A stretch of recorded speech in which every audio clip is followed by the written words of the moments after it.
विपक्षी दलों के नेताओं ने जो इस कार्यक्रम का बहिष्कार करने का निर्णय लिया है, ये न सिर्फ स्वाभाविक है बल्कि लाजमी है।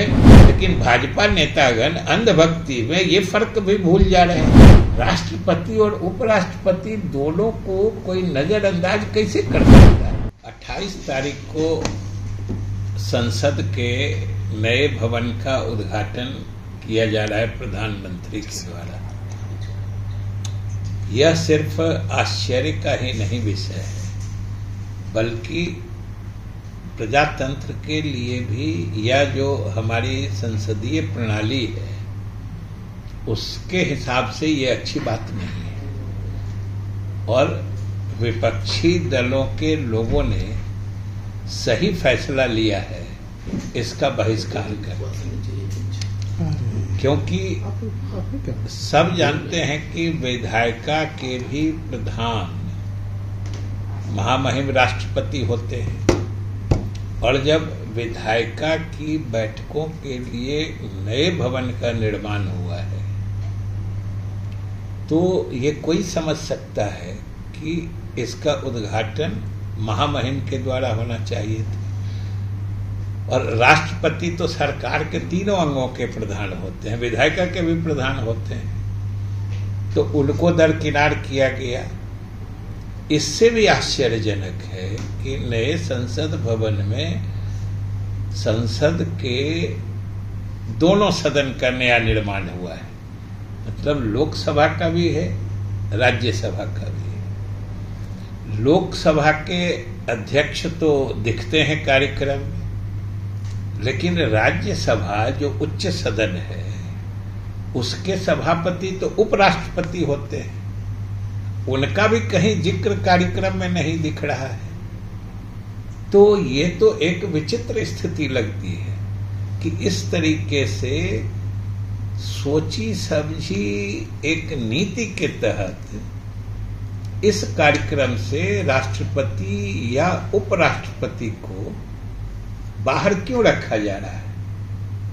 संसद के दोनों सदन होते हैं, लोकसभा के अध्यक्ष तो केंद्र में ही दिखते हैं, लेकिन उच्च सदन राज्यसभा है, उसके सभापति जो उपराष्ट्रपति होते हैं उनका कहीं कोई जिक्र नहीं देख रहे हैं। इसलिए कुल मिला के ये लगता है कि ये सिर्फ और सिर्फ एक व्यक्ति को देश, संविधान और विधायिका सबसे ऊंचा दिखाते हुए सारे प्रोटोकॉल को तोड़ के सिर्फ एक व्यक्ति के महिमा मंडन का आयोजन हो रहा है। नहीं तो आखिर राष्ट्रपति और उपराष्ट्रपति को इस कार्यक्रम से अलग रखने का क्या औचित्य है, ये तो देश की जनता नहीं समझ रही है, हम लोग को भी नहीं समझ में आ रहा है।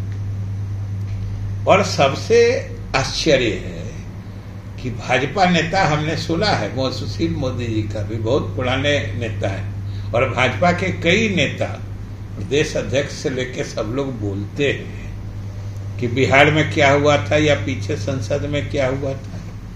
शायद हमको लगता है कि ये लोग अंधभक्ति में अनेक्सी बिल्डिंग, विस्तारित भवन या एक्सटेंशन बिल्डिंग और मेन बिल्डिंग, इसका फर्क ही भूल गए। जिसकी बात संसद में कर रहे हैं कुछ वर्ष पहले की बात, वो एनेक्सी बिल्डिंग था, नया बना था, उसका उद्घाटन हुआ था। वो कोई विधायिका का सीट नहीं बना था, विधायिका की बैठक के लिए सदन नहीं बना था। यहां भी हम लोगों ने संयोग से, मैं उस समय विधानसभा का अध्यक्ष था, यहां भी विस्तारित भवन बना है विधानसभा का। तो वो विधायिका की बैठक का भवन नहीं है, मूल विधानसभा वही है। उसके सेक्रेटेरिएट से लेके अतिरिक्त सुविधाओं के लिए वो विस्तारित भवन बना है, तो वो अलग बना है। उसके उद्घाटन और मूल जो सदन होता है जिसमें विधायिका की बैठकें होती हैं, ये दोनों में कितना फर्क होता है हर कोई समझ सकता है। लेकिन भाजपा नेतागण अंधभक्ति में ये फर्क भी भूल जा रहे हैं कि आखिर राष्ट्रपति और उपराष्ट्रपति दोनों को कोई नजरअंदाज कैसे कर सकता है।